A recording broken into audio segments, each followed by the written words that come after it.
ओम नमः शिवाय। जय श्री राम। राधे राधे मित्रों, कैसे आप सभी लोग। आशा करता हूँ हमेशा की तरह आप लोग कुशल मंगल से होंगे, अच्छे से होंगे, स्वस्थ होंगे, दूसरों की सहायता कर रहे होंगे और अपने परिवारजनों के साथ खुशी खुशी जीवन व्यतीत कर रहे होंगे। मैं अंकित आप सभी लोगों का आपके अपने चैनल में हार्दिक स्वागत करता हूँ, अभिनंदन करता हूँ। तो दोस्तों, आज से हम लोग जो है एक नई सीरीज स्टार्ट करेंगे, ठीक है। और जो ये सीरीज़ है ये बहुत ही बढ़िया होने वाली है, ऐसा मेरा अनुमान है। आप लोगों को बहुत पसंद आएगी। पहले की सारी सीरीज़ पे आपने बहुत अच्छा प्यार दिया, उस प्यार को देने के लिए बहुत बहुत धन्यवाद। और इस मुझे आशा है ये भी आपको बहुत अच्छी लगे हो, तो उसी तरीके से आप अपना प्यार इस पर भी दीजिएगा, ठीक है। जो भी आपका महत्वपूर्ण सजेशन है वो हमेशा प्रार्थनीय है। आप कमेंट बॉक्स में अपना सजेशन दीजिए, मैं उस पर ज़रूर अमल करने की कोशिश करूँगा, ठीक है दोस्तों। तो आज की जो हमारे पास अब सीरीज जो हम लोग स्टार्ट कर रहे हैं दोस्तों, वो है पद्म पुराण पे बेस्ड, ठीक है। ये पद्म पुराण मैं आपको पढ़ के सुनाऊंगा, ठीक है। बस आप लोगों से रिक्वेस्ट ये है कि आप मुझे कमेंट बॉक्स में बताइएगा कि इसमें मैं मेन चैप्टर्स आपको पढ़ के सुनाऊं या मैं आपको पूरी बुक पढ़ के सुनाऊं, ठीक है। तो अब ये जो पद्म पुराण है गीता प्रेस गोरखपुर से प्रकाशित होती है। ये संक्षिप्त है, ये कंप्लीट नहीं है पर ऑथेंटिक है, ठीक है दोस्तों। तो ये हमारे पास गुजराती में भी उपलब्ध है और ये हिंदी में भी है। इसका मैंने पूरा कंप्लीट रिव्यू अनबॉक्सिंग किया हुआ है वीडियो में, डिस्क्रिप्शन बॉक्स में लिंक दे दूंगा, आप जाके उसे ज़रूर देखें, ठीक है दोस्तों। तो आपके पास जो अब बड़े पब्लिकेशंस हैं उसमें पूरी कंप्लीट आती है, पर वो बहुत महंगी भी है, ठीक है। तो जो हम जैसे बिगनर्स हैं उनके लिए ये बुक बढ़िया है, वो इसको पढ़ने के बाद चाहें तो वो उसको ले सकते हैं, ठीक है। तो इसका भी जो दोस्तों प्राइस है वो 400 रुपये है। कई लोग हैं वो इसको भी अफोर्ड नहीं कर सकते, तो उन्हीं के वो लोग आराम से इस सीरीज़ को देख सकते हैं, पूरी एक एक वीडियो को देख सकते हो। जिनके पास है वो भी सुन सकते हैं, ठीक है दोस्तों। क्योंकि सुनने में मतलब आप कहीं पे भी जा रहे हो, मेट्रो पे जा रहे हो, ठीक है, या बस से जा रहे हो, कहीं भी जा रहे हो, ट्रैवल करते वक्त भी आप आसानी से इसे सुन सकते हैं अगर आप इसको नहीं देखना चाहते हैं, ठीक है दोस्तों। तो ये हमारे पास जो है संक्षिप्त है, ठीक है। तो हम इसको स्टार्ट करेंगे। तो पद्म पुराण जो है, वैसे तो पुराणों को 18 भागों में विभाजित किया गया है और 4-4 लाख श्लोकों के रूप में दिए गए हैं, ठीक है, जैसा कि इसमें वर्णित है। और देवलोक में आज भी 100 करोड़ वाला पुराण अवेलेबल है, देवलोक में मौजूद है, ऐसा इसमें वर्णित है। और जो पद्म पुराण है दोस्तों, ये 5 खंडों और 55,000 श्लोक हैं इसके अंदर। 5 खंड कौन कौन से हैं इसमें हमारे पास है, सबसे पहले सृष्टि खंड, फिर आता है भूमि खंड, फिर उसके बाद आता है स्वर्ग खंड, उसके बाद आता है पाताल खंड और उसके बाद आता है उत्तरखंड, ठीक है। तो ये 5 खंडों में 55,000 श्लोक विभाजित किए गए हैं, ठीक है। तो हम लोग इसको स्टार्ट करेंगे, ठीक है दोस्तों। तो चलिए बिना देर करते हुए हम लोग इसको स्टार्ट करते हैं। तो जय श्री गणेशाय नमः। वक्रतुंड महाकाय सूर्यकोटि समप्रभा निर्विघ्नं कुरु मे देव सर्वकार्येषु सर्वदा। जय श्री गणपति बप्पा मोरया।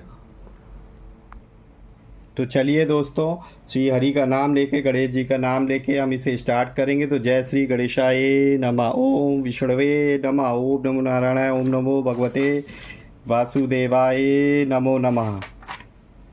तो चलिए स्टार्ट करते हैं।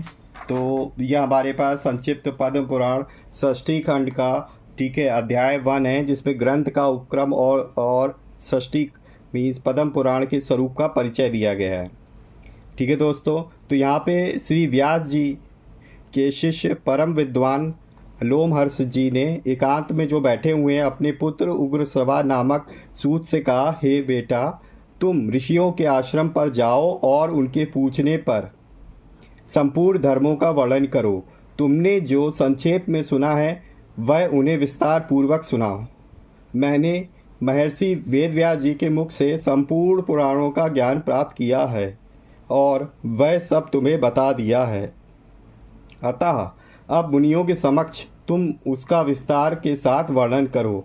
प्रयाग में कुछ महर्षियों ने, जो उत्तम कुलों में उत्पन्न हुए थे, साक्षात भगवान से प्रश्न किया था कि वे यज्ञ करने के योग्य किसी पावन प्रदेश को जानना चाहते थे।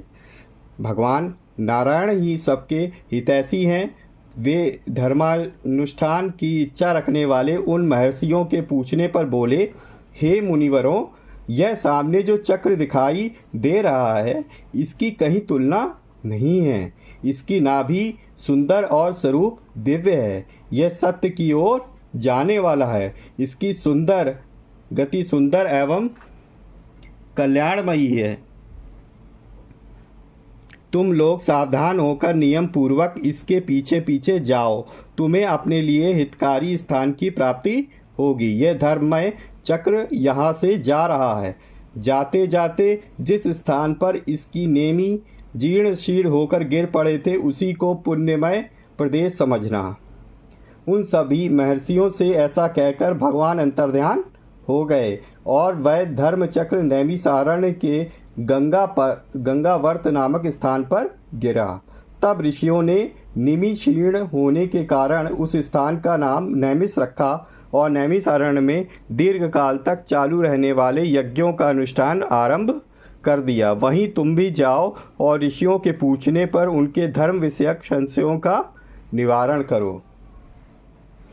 तदंतर ज्ञानी उग्रसवा पिता की आज्ञा मानकर उन मुनीश्वरों के पास गए तथा उनके चरण पकड़कर हाथ जोड़कर उन्होंने प्रणाम किया। सूत जी बड़े बुद्धिमान थे।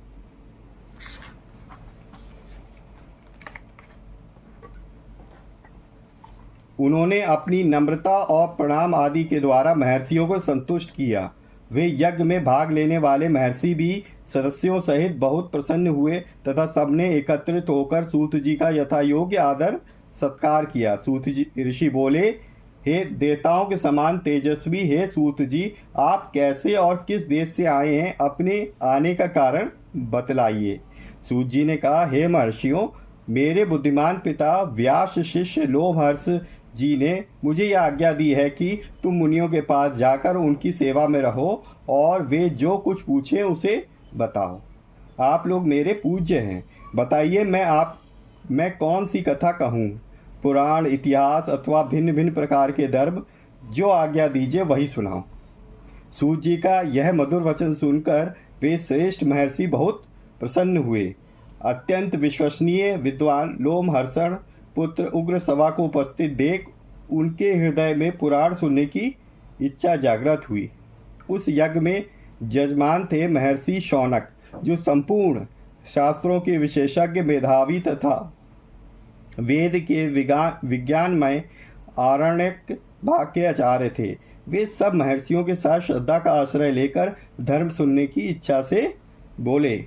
शौनक जी ने कहा, हे महाबुद्धिमान सूत जी, आपने इतिहास और पुराणों का ज्ञान प्राप्त करने के लिए ब्रह्मज्ञानियों में श्रेष्ठ भगवान व्यास जी की भली भांति आराधना की है। उनकी पुराण विषयक श्रेष्ठ बुद्धि से आपने अच्छी तरह लाभ उठाया है। हे महामते, यहाँ जो ये श्रेष्ठ ब्राह्मण विराजमान है, इनका मन पुराणों में लग रहा है। ये पुराण सुनना चाहते हैं, अतः आप इन्हें पुराण सुनाने की ही कृपा करें।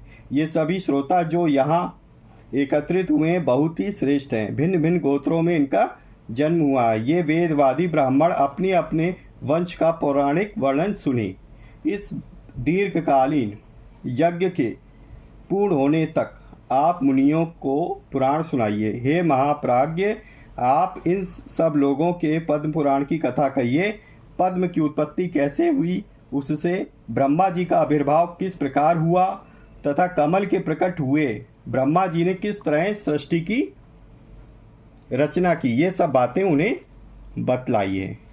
उनके इस प्रकार पूछने पर लोमहर्षण कुमार सूत जी ने सुंदर वाणी में सूक्ष्म अर्थ से भरा हुआ न्यायुक्त वचन कहा, हे महर्षियों, आप लोगों ने मुझे पुराण सुनाने की आज्ञा दी है। इससे मुझे बड़ी प्रसन्नता हुई है। यह मुझ पर बहुत आपका महान अनुग्रह है। संपूर्ण धर्मों के पालन में लगे रहने वाले पुराण वेत्ता विद्वानों ने जिनकी भली भांति व्याख्या की है, उन पुराणोक्त विषयों को मैंने जैसा सुना है उसी रूप में वह सब आपको सुनाऊंगा। सत्पुरुषों की दृष्टि में सूत जाति का सनातन धर्म यही है कि वह देवताओं, ऋषियों और अमित तेजस्वी राजाओं की वंश परंपरा को धारण करें, उसे याद रखें तथा इतिहास और पुराणों में जिन ब्रह्मवादी महात्माओं का वर्णन किया गया है उनकी स्तुति करें। क्योंकि जब वेन कुमार राजा पृथु का यज्ञ हो रहा था। उस समय सूत और मागध जी ने पहल उन महाराज की स्तुति की थी। उस स्तुति से संतुष्ट होकर महाराज पृथु ने उन दोनों को वरदान दिया। वरदान में उन्होंने सूत जी को सूत नामक देश और मागध जी को मगध राज्य प्रदान किया। क्षत्रिय के वीर और ब्राह्मणी के गर्भ से जिसका जन्म होता है वह सूत कहलाता है। ब्राह्मणों ने मुझे पुराण सुनाने का अधिकार दिया है। आपने धर्म का विचार करके ही मुझे पुराण की बातें पूछी है, इसलिए इस भूमंडल में जो सबसे उत्तम एवं ऋषियों द्वारा सम्मानित पद्म पुराण है उसकी कथा आरंभ करता हूँ। श्री कृष्ण द्वैपायन व्यास जी साक्षात भगवान नारायण के स्वरूप हैं। वे ब्रह्मवादी, सर्वज्ञ, संपूर्ण लोकों में पूजित तथा अत्यंत तेजस्वी हैं। उन्हीं से प्रकट हुए पुराणों का मैंने अपने पिताजी के पास रहकर अध्ययन किया है। पुराण सब शास्त्रों के पहले से विद्वान हैं। ब्रह्मा जी ने कल्प के आदि में सबसे पहले पुराणों का ही स्मरण किया था। पुराण त्रिवर्ग अर्थात धर्म, अर्थ और काम के साधक एवं परम पवित्र हैं। उनकी रचना 100 करोड़ श्लोकों में हुई है। 100 करोड़। समय के अनुसार इतने बड़े पुराणों का श्रवण और पठन असंभव देखकर स्वयं भगवान उनका संक्षेप करने के लिए प्रत्येक द्वापर युग में व्यास से अवतार लेते हैं, व्यास के रूप में अवतार लेते हैं।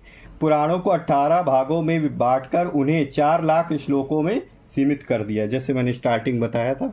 पुराणों का यह संक्षिप्त संस्करण ही भूमंडल में प्रकाशित होता है। देवलोक में आज भी 100 करोड़ श्लोकों का विस्तृत पुराण मौजूद है। स्टार्टिंग में हमने आपको बताया था कि 100 करोड़ का श्लोकों का विस्तृत जो पुराण है वो आज भी देवलोकों में मौजूद है। अब मैं पवित्र पद्म पुराण का वर्णन आरंभ करता हूँ। उसमें 5 खंड और 55,000 श्लोक हैं। 5 खंड और 55,000 श्लोक, जैसे स्टार्टिंग बताया। तो पद्म पुराण में सबसे पहले क्या आता है? सृष्टि खंड आता है। उसके बाद भूमि खंड आता है। भूमि खंड के बाद स्वर्ग खंड आता है और उसके पश्चात पाताल खंड आता है। तदंतर परम उत्तम उत्तर खंड का वर्णन आया है। इतना ही पद्म पुराण है। भगवान की नाभि से जो महान पद्म कमल प्रकट हुआ था जिससे इस जगत की उत्पत्ति हुई है, तो भगवान विष्णु की नाभि से जो कमल उत्पन्न हुआ था उसी से इस जगत की उत्पत्ति हुई है। उसी के वृतांत का आश्रय लेकर यह पुराण प्रकट हुआ, क्योंकि उसी नाभि से ब्रह्मा जी अवतरित हुए थे, इसलिए इसे पद्म पुराण कहते हैं। यह पुराण स्वभाव से ही निर्मल है। उस पर इसमें श्री विष्णु भगवान के महात्म का वर्णन होने से इसकी निर्मलता और भी बढ़ गई है। देवादिदेव भगवान विष्णु ने पूर्व काल में ब्रह्मा जी के प्रति जिसका उपदेश दिया था, वह ब्रह्मा जी ने जिसे अपने पुत्र मारीची को सुनाया था, वही यह पद्म पुराण है। ब्रह्मा जी ने इसे जगत में प्रचलित किया। तो दोस्तों, ये था हमारे पास पहला अध्याय जिसमें पद्म पुराण के स्वरूप का वर्णन दिया गया है। ठीक है दोस्तों, नेक्स्ट सेशन में हम लोग जो है नेक्स्ट अध्याय पढ़ेंगे। ठीक है, भीष्म और पुलत्स का क्या संवाद हुआ था आपस में, और षष्ठी क्रम का वर्णन सुनेंगे और भगवान विष्णु की महिमा के बारे में सुनेंगे।